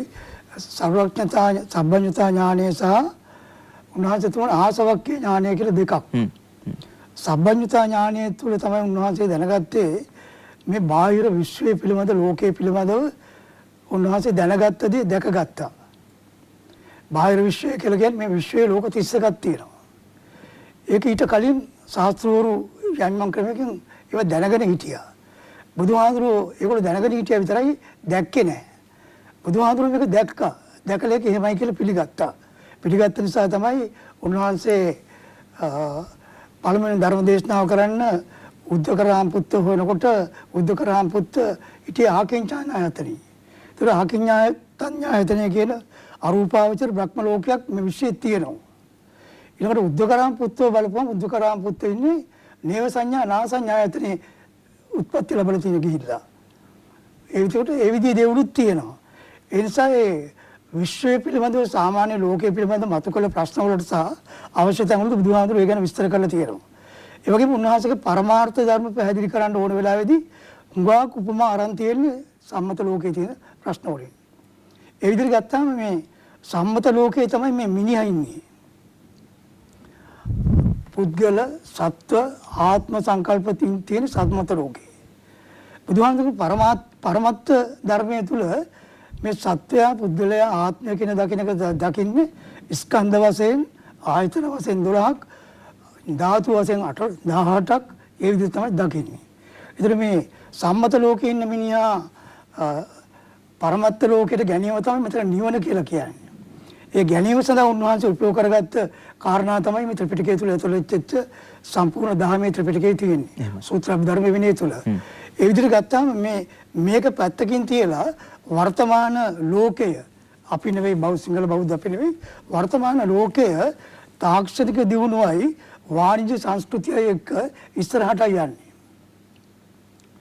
තාක්ෂණික සහ වාණිජ්‍ය සංස්කෘතිය යටතේ මේ කරන විනාශය තුළ ඇති වෙන්නේ ආත්මාර්ථකාමීත්වය සහ ඒ වගේම ඊර්ෂ්‍යාවෙන් යුක්ත ජීවන පැවැත්මක් තමයි ලෝකෙට හඳුන්වා දෙන්නේ. පැහැදිලිව. ඒතර බුදුදහම යටපත් කරගෙන අර විදිහේ තාක්ෂණික සහ ආර්ථික වාණිජ්‍ය ලෝකයක මිනිස්සු ගලප ගන්න ගියාම වෙන විපත්ති තමයි මේ අපිට දැන් ගොදුරු වෙලා තියෙන්නේ. ඒ විපත් වලින් බේරෙන්න නම් හැකිතාක් දුරට මේ ධර්මයේ අසුර කරගෙන යමෙක් ජීවත් වෙනවා නම් ඒක තමයි ඔහුගේ විමුක්තිය නැත්තම් ඔහුගේ සැනසීම නිරෝගී බව මතක් කරන්න කැමතියි. කවුරු හරි හිතනවා නම් ලෝකයක් හදාගන්න පැහැදිලිවම ලෝකයේ තුල නිවනක් නැහැ. හැබැයි නිවන තුල ලෝකයකුත් නැහැ. ඔබ ඒක වටහා ගන්නට ඕනේ. මේක සරල කාරණයක් වගේ පේනවා. හැබැයි ගැඹුරු දහම් අරුතක් මෙතන තියෙනවා. මහාචාර්ය හාමුදුරනේ මේ අපිට ලැබෙන අවසන් මිනිත්තු කීපය අපිට ලොකු වෙලාවක් ගන්න බැරි වෙයි. 4:10යි වෙලාව. දැන් අර මට කෙටි පිළිතුරක් දෙන්න. මේ ප්‍රශ්නේ මාතෘකාවට බැහැර වෙන්න පුළුවන්. ඔබ වහන්සේ මතක් කරා මුල් බුදුදහමක් ගැන. මට හාමුදුරනේ මිනිත්තුවක් වගේ පිළිතුරක් ඕනේ වෙන්නේ. දැන් මේ දහම තුළ ඔබ වහන්සේ වැනි මහාචාර්ය ස්වාමීන් වහන්සේලා බිහි වුණා. මහාචාර්යවරු ආචාර්යවරු බිහි වුණා. අපේ හාමුදුරනේ උගත් පඬිවරු බිහි වුණා. හැබැයි අඩුතරමින් සෝතාපන්න ඵලයටවත් කෙනෙකුටපත් වෙන්න බැරි වුණාද වගේ කෙනෙකුට සමාජයේ හිතුනොත් ඔබ වහන්සේ මොකක්ද දෙන පිළිතුර? ගණක මොග්ගල්ලාන බ්‍රාහ්මණයට බුදුහාමුදුරුව අදාලා තිට්ඨතේ බ්‍රාහ්මණ නිබ්බානං තිට්ඨති නිබ්බානගාමිනී මග්ගෝ නිවන තියෙනවා නිවනට යන මාර්ගයක් තියෙනවා. නමුත් ඒ නිවන් මග ගමන් කරන පුද්ගලයන්ගේ දුර්වලතා අනුව තමයි නිවන අවබෝධ කරගන්නවද නැද්ද කියන මේ කාරණය තේරුම් ගන්න වෙන්නේ. ඒ නිසා නිවන තියෙනවා නිවනට යන මාවතක් තියෙනවා නිවන් මඟ පැහැදිලි කළ බුදුරජාණන් වහන්සේගේ ධර්මයක් තියෙනවා. නිවන් අවබෝධ කළ පුද්ගලයෝ මාර්ගඵල අවබෝධ කළ පුද්ගලයෝ නැතිවීමේ හේතුව ඒ පුද්ගලයා ඒ සඳහා දරන ලද උත්සාහයේ ප්‍රමාණය අනුව තීරණය වෙන්නක් නිසා අපි අද ඒ ගැන නිරුත්තරයි. අපේ හැමදෙන්නේ මාතෘකාවට පරිබාහිරව මගේ ඊළඟ ප්‍රශ්නේ කෙටි පිළිතුරක් දෙන්න ඕනේ. මොකද මේක අපි මේ කාරණේ ITN එකෙන්ම හදන්න වෙනවා හැමදෙන්නේ. මොකද මම දැක්කා අද දවසේ කිසියම් නාලිකාවක පූර්ව ප්‍රචාරක පටයක ස්වාමීන් වහන්සේ නමක් කියනවා උන්වහන්සේගේ දේශනාවේ උන්වහන්සේ කියනවා බුදුහාමුදුරුවෝ පිරිනිවන් පාන තුරුම හින්දුවරයෙක් කියලා. අපේ හැමදෙන්නේ එහෙම එකක් තියනවද? එහෙමනම් උන්වහන්සේ බුද්ධ වෙන්න බැහැනේ. පැහැදිලිවම. මොකද අපේ නාලිකාවෙන් මේක අපි හදන්න ඕනේ. මොකද අපි ජාතිය වගකීම ඉටු කරන නාලිකාවක්. අනිවාර්යයෙන්ම බුදුරජාණන් වහන්සේ චතුරාර්ය සත්‍ය අවබෝධ කළ නිසා තමයි බුද්ධ කියලා අඳුරන්නේ. චතුසත්‍යේ බුද්ධතිති බුද්ධෝ කියලා අටුවා පොතේ විස්තර කරලා තියෙනවා. චතුරාර්ය සත්‍ය අවබෝධ කළ නිසා බුද්ධ කියන නමින් අඳුන්වනවායි කියලා. ඒ නිසා කවදාවත් හින්දුවරයෙක් බුද්ධ වෙන්නේ නැහැ. මොකද ඒ අය චතුරාර්ය සත්‍ය අවබෝධ නොකළ නිසා. මම ඔබට කියන්නට කැමති වසර 2කට විතර පෙර මේ ආයතනයේම අපි ඉතා උසස් රැස්වීමක් පැවැත්තුවා. මාධ්‍යයේදී භික්ෂූන් වහන්සේලා කොයි විදිහටද අදහස් ප්‍රකාශ කළ යුත්තේ කියලා. ඒ සඳහා උන්වහන්සේලා සතුව පැවතිය යුතු සුදුසුකම් මොනවද කියලා තීරණය කරලා මාධ්‍යයට කැඳවා ගන්නට අවශ්‍යයි කියන තීරණයකුත් තිබුණා. නමුත් තීරණයේ පමණයි ප්‍රතිඵල අද වෙනකනුත් නැති නිසා තමයි ඒ බඳු දුර්භාග්‍ය සම්පන්න දේවල් වලට අපි මුණ දෙන්නේ. අපේ හැමදෙන්නේ මිනිත්තු 3කින් වගේ රටට මොනවද දැන් අපි කතා කරපු මාතෘකාව ආරෝග්‍ය පරමාලාභ සන්තුට්ටි පරමන්දනක්. මොකක්ද අපේ හැමදෙන්නේ ඔබ වහන්සේ මහාචාර්ය ස්වාමීන් වහන්සේ රටට කියන්නේ මේ වෙලාවේ? මා කැමති ඇත්තටම භික්ෂුවක් ලෙස බුදුරජාණන් වහන්සේගේ ධර්මයට අනුකූලව ධර්මානුකූල උපදේශයක් දෙන්න මගේ පෞද්ගලික වචන වලින් නෙමෙයි. අපි හැමදිනාටම අවශ්‍ය කරන මූලික දැනුමක් තියෙනවා. ඒ දැනුම තමයි මේ මම කියලා හිතාගත්තට මේ මම නෙමෙයි. මේ මගේ කියලා හිතාගත්තට මෙය මගේ නෙමෙයි. මෙය ඊතා ඉක්මනින් විනාශ වෙලා යන එකක්. ඒ පිළිබඳ අවබෝධය අපිට තියෙන්න ඕනේ. ඒ නිවැරදි දැක්ම Taman පිළිබඳව. ඊළඟට අපිට තියෙන්නට ඕනේ අපේ ඇහැ කන සංවර කර ගැනීමේ කුසලතාවක්, ඉන්ද්‍රිය සංවරයක්. ඊළඟට තියෙන්න ඕන ප්‍රමාණය දැනගෙන කණ්ඩ බොණ්ඩ හැකියාවක්, භෝජන මාත්‍රඥතාවය. ඊළඟට ශ්‍රද්ධාව තියෙන්න ඕනේ, විශ්වාසය. මට මේ පුළුවන් කියන ආත්ම විශ්වාසයේ ඉඳලා බුදුරජාණන් වහන්සේගේ බුද්ධත්වයේ පිළිබඳ අවබෝධය දක්වා හොඳ විශ්වාසයක් Taman තුල ගොඩනගා ගන්නට ඕනේ. අරඹන ලද උත්සාහය තියෙන්න ඕනේ. කුසල් අකුසල් තෝරා බේරාගෙන අකුසලයේ පිරිහෙලා කුසලයේ දියුණු කරගෙන වැඩ කටයුතු කරන්න. කරුණු කීපයයි මේ මම මගේ කියන දේවල් පිළිබඳව නිවැරදි දැක්මක් Taman ඇති කර ගන්න ඕනේ. ඉන්ද්‍රිය සංවර කර ගන්න ඕනේ. ප්‍රමාණය දැනගෙන ආහාර භුක්ති විඳින්න ඕනේ. ශ්‍රද්ධාවෙන් වැඩ කටයුතු කරන්න ඕනේ. අරඹන ලද උත්සාහයෙන් කුසල් අකුසල් ගැන තීරණ ගන්න Tamanට පුළුවන් වෙන්න ඕනේ. මේ කරුණු පහ ඇතිව ජීවත් වුණොත් ඔබේ ජීවිතය වාසනාවන්තයි. වෙසක් කාලය තුල උත්සාහ විය යුත්තේ මේ කරුණු පහෙන් ජීවිතය සපුරා ගන්නටයි. ඔබ හැමදෙනාට මේ ශක්තිය ලැබේවායි මා ප්‍රාර්ථනා කරනවා. අපේ නායක හමුදුන්නේ මම හිතන්නේ තව මිනිත්තු කිහිපයකින් අපි වැඩසටහන අවසන් කරනවා. අපි හමුදුන්නේ අපි ධම්මානුධම්ම පටිපදාවේ අපේ රටේ බෞද්ධයාට මේ දහම බෞද්ධයාගේ විතරක් නෙමෙයි බුදුහාමුදුරු තා පැහැදිලිවම ඒක පෙන්වලා දීලා තියෙනවා. මේක සත්වයාගේ ලෝක සත්වයාගේ දහමක් මේ දහම. ඒකට අපි හාමුදුරනේ අපි මෙවැනි ව්‍යසනකාරී තත්වයකට ලෝකයේ මුහුණ දීලා සිටින මොහොතක ලංකාවත් එක්ක අපි දැන්මත් පෙර පැවති ක්‍රියාවන් අපි පාඩම් උගත් ඒ කියන්නේ ඒ වගේ අපි පාඩම් ඉගෙනගෙන අපිට හැදෙන්න හොඳම වෙලාව කියලා අපි විශ්වාස කරනවා මේ වෙලාව. අපි කොහොමද හාමුදුරනේ ධර්මයට අනුව අපේ ජීවිතය හෙට සිට ගොඩනගා ගන්න හැඩ ගහගන්නේ? මේ අවස්ථාවේ අත් වශයෙන්ම දැන් අපි ගිය මාර්ගය වැරදුන බව පේනවා. පැහැදිලිවම හාමුදුරනේ. අපි ගත්ත උපක්‍රමත් වැරදි බව පේනවා. පැහැදිලිවම. ලෞතර බුදුරජාණන් වහන්සේ ගත්ත මාර්ගය ඒ හෙලිකල මාර්ගය තමයි නිවැරදි මාර්ගයේ බවට පත් වෙන්නේ. උන්වහන්සේ ඊතා උනන්දුවෙන් ඕනකමින් පරිේෂණ කරලා දීර්ඝ කාලයක් මේ සම්බුද්ධත්වය අවබෝධ කරගෙන දුක පිළිබඳව සත්‍යයට සත්‍ය, දුක්ඛ සත්‍ය, සමුදය සත්‍ය, නිරෝධ සත්‍ය, මාර්ග සත්‍ය අවබෝධ කරවීම සඳහා තමයි තමන්ගේ ධර්මය දේශනා කළේ.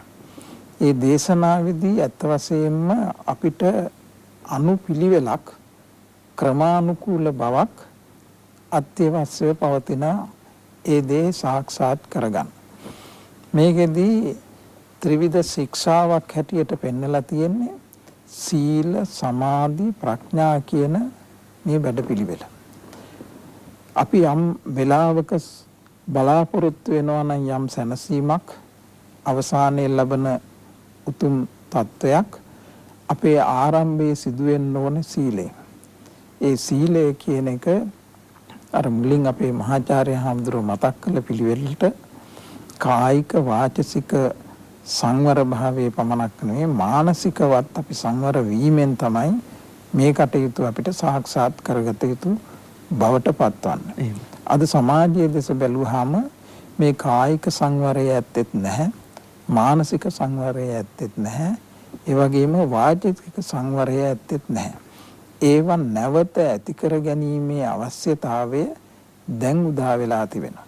ඒ ක්‍රමය අනුගමනය කරමින් පුරාණයේ අපේ පෞරාණිකයන් මේ ගමන් කළේ කුමන ආකාරයකටද, ඔවුන් සැනසීම ලැබුවේ කුමන ආකාරයකටද කියන දේ අධ්‍යයනය කරගෙන ධර්මානුකූලව කල්පනා කරලා ඒ අනුව ජීවිත හැඩගස්වාගෙන කටයුතු කිරීම තමයි ඉදිරියේදී කළ යුතු කාර්යභාරයේ බවට පත්වන්නේ.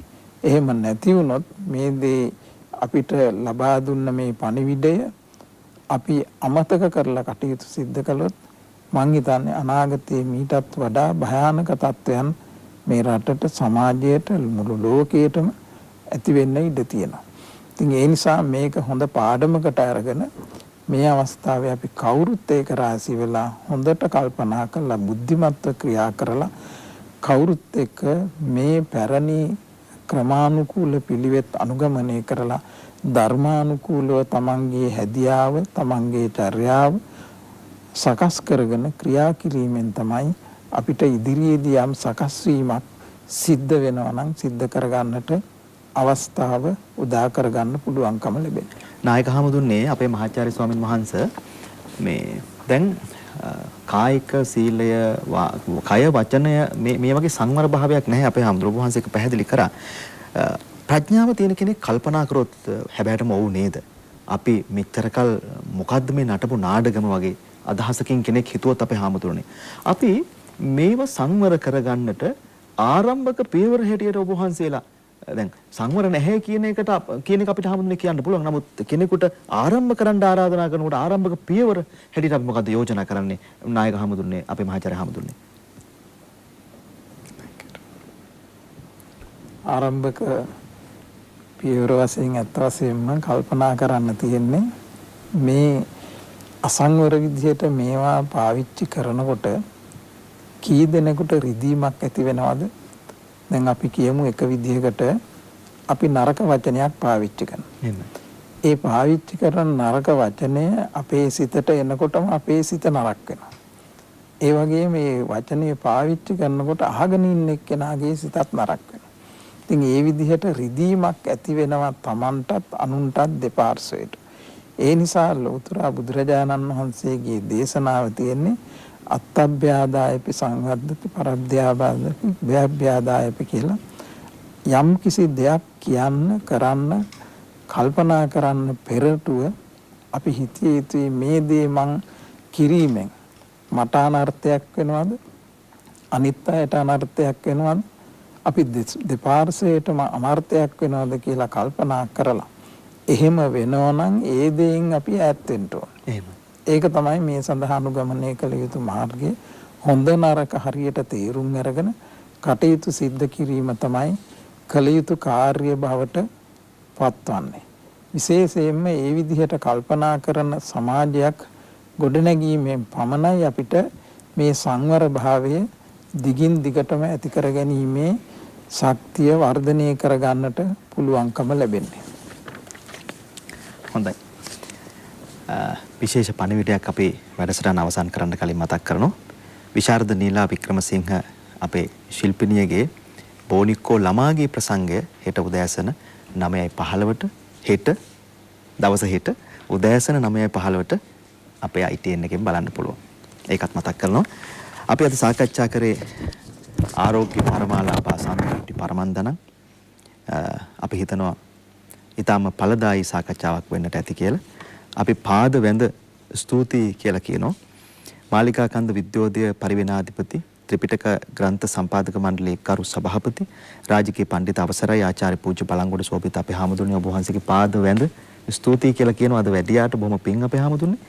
ශ්‍රී ජයවර්ධනපුර විශ්වවිද්‍යාලයේ පාලි හා බෞද්ධ අධ්‍යාපන අධ්‍යනාංශයේ මහාචාර්ය අපිට බොහෝ සවනක් රැස් වැඩසටහන් වලට එම සම්පත් දායකත්වයේ සපයන ඔබ වහන්සේ මට හොඳට මතකයි. මහාචාර්ය අවසරයි පූජ්‍ය මෙදකම් පිටියේ විජිත ධම්ම අපේ හාමුදුරනේ ඔබ වහන්සේගේ පාද වැඳ ස්තුතියි කියලා කියනවා. බොහොම පිං අද වැඩියාට ත්‍රිපිටක ග්‍රන්ථ සම්පාදක මණ්ඩලයේ කරු ලේකම් ශ්‍රී ලංකා පරිපාලන ශ්‍රී විශ්‍රාමික කේ.කේ. සුගතපාල මහත්මයා ඔබතුමාටත් බොහොම ස්තුතියි. පිං සිද්ධ වෙනවා. බොහොම නොදන්න කරුණු කාරණා අපි සාකච්ඡා කරේ. එහෙමනම් අපිට අවසර දෙන්න මේ සාකච්ඡාවෙන් සමුගන්නට මෙතෙන් පටන් අපි යලිත් ඔබ හා සම්බන්ධ වෙන්න බලාපොරොත්තු වෙනවා. ගෙදර ඉඳන් වෙසක් සමරන වැඩසටහනත් එක්ක ඔබ කරන සෑම දෙයක්ම ඔබට පුළුවන් දහමට බහා ගලපා බලන්ට.